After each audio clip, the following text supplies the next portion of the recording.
Every time you buy something, you owe a debt to one man. A king so wealthy his name became a proverb, rich as Croesus. But his fortune didn't just make him famous. It made him the world's first financial innovator. And eventually, it destroyed him. This is the story of a ruler from the ancient kingdom of Lydia in what is now modern-day Turkey. His reign was short, lasting only around 14 years in the 6th century BC. Yet, in that brief time, he changed the very fabric of human civilization. He ruled a kingdom that was perfectly positioned for greatness. Lydia was a crossroads, a bustling hub of commerce where cultures from the east and west collided. But Lydia's greatest treasure wasn't something imported. It flowed right through its lands, glittering in the riverbeds. The Greeks called it electrum, or white gold. For generations, Lydians had panned the river, collecting these glittering grains and nuggets. Lumps of electrum were weighed on scales and exchanged for goods, a system better than simple barter but still clumsy and inefficient. It was into this world of burgeoning wealth and imperfect trade that Croesus was born. He realized that the lumps of electrum were not just a resource to be spent, but raw material for a much grander, more revolutionary idea. An idea that would organize trade, centralize power, and project Lydian influence like never before. The problem with electrum was its unpredictability. One nugget might be 70% gold, while another, visually identical, might be only 40%. For merchants, this was a constant headache. Croesus, a man of sharp intellect and grand ambition, saw this problem not as a barrier, but as an opportunity. What if the state could guarantee the value of the metal? What if it could create a standard unit of exchange that everyone could trust? No scales, no assaying tools. This was the moment money as we know it was truly born. It was taken to a royal refinery. Lydian metallurgists perfected a method to separate the gold and the silver. For the first time they could produce metals of a guaranteed high purity. Croesus's mints began striking the world's first true coins. Bean-shaped gold ingots, bean-shaped silver ingots were heated then stamped with a royal seal. The earliest coins featured a simple punch on one side and the emblem of the Lydian kings on the other. The confronting heads of a lion and a bull. This emblem was more than just decoration. It was the king's personal guarantee. The impact was immediate and profound. A merchant no longer needed to carry a set of scales. He didn't have to be a geologist to assess the quality of his payment. All he needed to do was look for the king's seal. The lion and the bull told him everything he needed to know. This innovation removed the friction from commerce. It sped up transactions, reduced fraud, and created a level of economic trust that had never existed before. A farmer could sell his grain for a handful of silver coins, then use those same coins to buy tools from a blacksmith who could then pay his apprentice. The currency flowed through the economy, stimulating activity at every level. The benefits for the government were immense. Croesus could now tax his subjects with unprecedented efficiency. Instead of collecting payments in goods like jars of olive oil, bushels of wheat, the royal treasury could collect standardized coins. It also allowed him to pay his officials, pay his soldiers. A well-paid army is a loyal army, and Croesus's new currency system enabled him to build and maintain a formidable military machine. The idea quickly spread beyond Lydia's borders. Foreign merchants who came to Sardis saw the elegance and efficiency of the new system. The Lydian stater became the ancient world's reserve currency, much like the United States dollar is today. This economic revolution fueled an explosion of wealth for Lydia and its king. The ability to mint money gave Croesus unparalleled control over his kingdom's economy. He could control the money supply, fund massive public works, and project his power in ways his predecessors could only have dreamed of. His palace in Sardis was said to be a wonder of the ancient world, filled with treasures from every corner of his expanding empire. He adorned it with lavish decorations, intricate carvings, furniture made of solid gold and silver. His generosity was as legendary as his wealth, but calculated. Enormous offerings went to the great sanctuaries of the Greek world, most notably the Temple of Apollo at Delphi. Croesus sacrificed 3,000 of every kind of sacrificial animal. He melted down vast quantities of gold to cast 117 ingots, most weighing over 50 pounds each. These weren't just acts of piety, they were political theater. By showering major religious sites with gifts, Croesus courted the gods and the powerful priests who spoke for them. His name became synonymous with unfathomable riches. The display worked. Lydia's influence grew. Success, especially on the scale that Croesus enjoyed, can be a corrupting force. Surrounded by unimaginable luxury and universal acclaim, the Lydian king began to believe in his own infallibility. The story of his meeting with the Athenian lawgiver Solon, though likely embellished, perfectly captures this growing hubris. Croesus, after showing off his vast treasury, asked Solon who the happiest man in the world was, fully expecting to be named.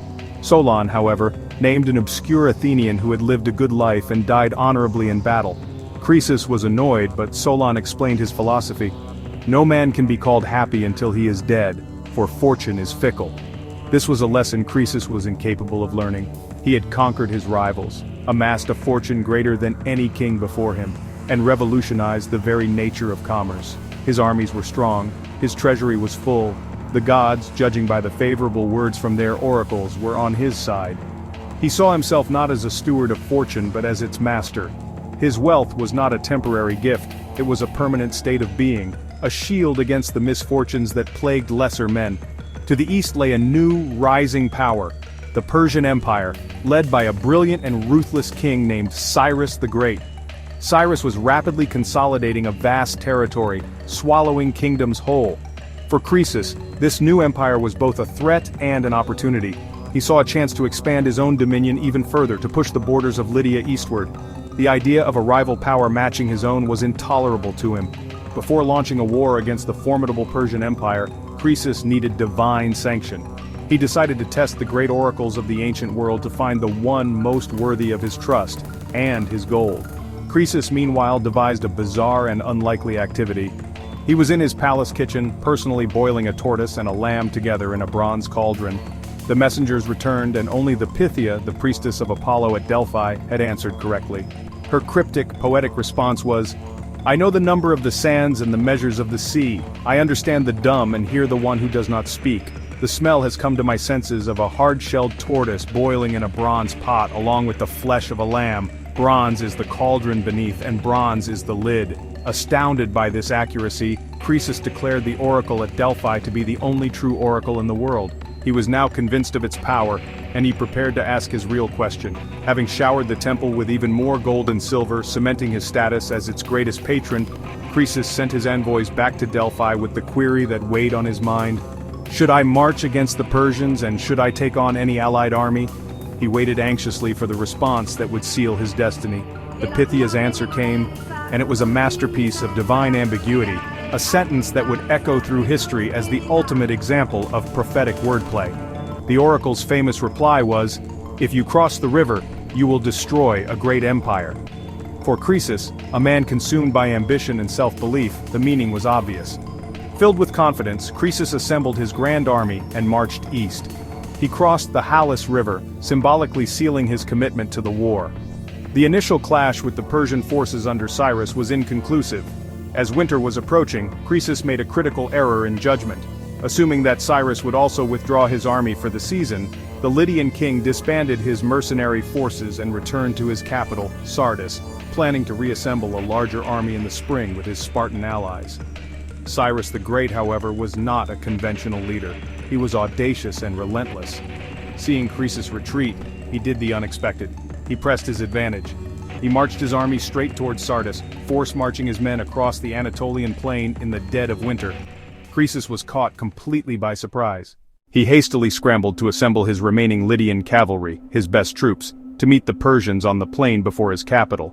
But Cyrus had another trick up his sleeve. Knowing that Lydian horses were unused to the smell of camels, he placed his baggage camels at the front of his line. The Lydian horses, panicked by the unfamiliar scent and sight of the camels, reared and bolted. The cavalry, the pride of the Lydian army, was thrown into chaos and rendered useless. The Lydian soldiers were forced to dismount and fight on foot, but they were soon overwhelmed by the superior Persian numbers. Defeated, Croesus and the remnants of his army retreated behind the supposedly impregnable walls of Sardis. But once again, fate and Cyrus's ingenuity conspired against him. The siege lasted only 14 days. A Persian soldier, watching a Lydian defender accidentally drop his helmet down a steep, unguarded cliff face, and then climb down to retrieve it, discovered a hidden path up into the citadel. Under the cover of darkness, a small group of elite Persian soldiers followed the route, scaled the cliffs, and opened the gates from within. The city fell. The Lydian Empire was no more. The victorious Cyrus ordered a great pyre to be built. Croesus was placed upon it in chains, destined to be burned alive, a grim and spectacular end. The man who once thought himself the happiest on earth. As the flames began to lick at the wood, Croesus remembered the words of the wise Solon. He cried out Solon's name 3 times. Cyrus, curious, demanded to know who he was calling. The story was translated for the Persian king, who was so moved by the tale of fortune's reversal that he had a change of heart. He saw his own fate in Croesus's downfall and ordered the fire to be extinguished. Croesus was spared, living out the rest of his days as a respected if powerless advisor in the Persian court. The great empire he had destroyed, just as the oracle predicted, was his own. He had paid the ultimate price for his arrogance. His story became a timeless lesson, a powerful myth about the limits of human ambition and the hubris that often accompanies great wealth. He gave the world the revolutionary concept of money, a tool that would build and destroy countless empires after his own. But that same wealth, which gave him so much power, also clouded his judgment and led him directly to his ruin. The legacy of Croesus is therefore a dual one. On the one hand, he is the father of currency. Every time we use a coin, every time we use a banknote, we are participating in a system he pioneered. He transformed human society, creating the economic bedrock upon which the modern world is built. His innovation unleashed the power of capital, for better and for worse. Wealth could build cities. Wealth could fund armies. Wealth could buy immense influence. He changed the world forever, with a simple, brilliant idea stamped in gold and stamped in silver. Yet, his personal tragedy serves as the ultimate counterpoint. It is a profound reminder that wealth cannot buy wisdom and fortune cannot control fate. His life shows that all the money in the world is no defense against a fatal misinterpretation or a moment of profound arrogance. Croesus gave the world money, but lost everything in a desperate attempt to decide his own destiny. Wealth can buy influence, it can buy power, but it can never buy certainty. His name, once a proverb for riches, became an even more powerful proverb for the tragic fall that often follows pride. If you enjoyed this story, be sure to follow and subscribe for more incredible tales from history.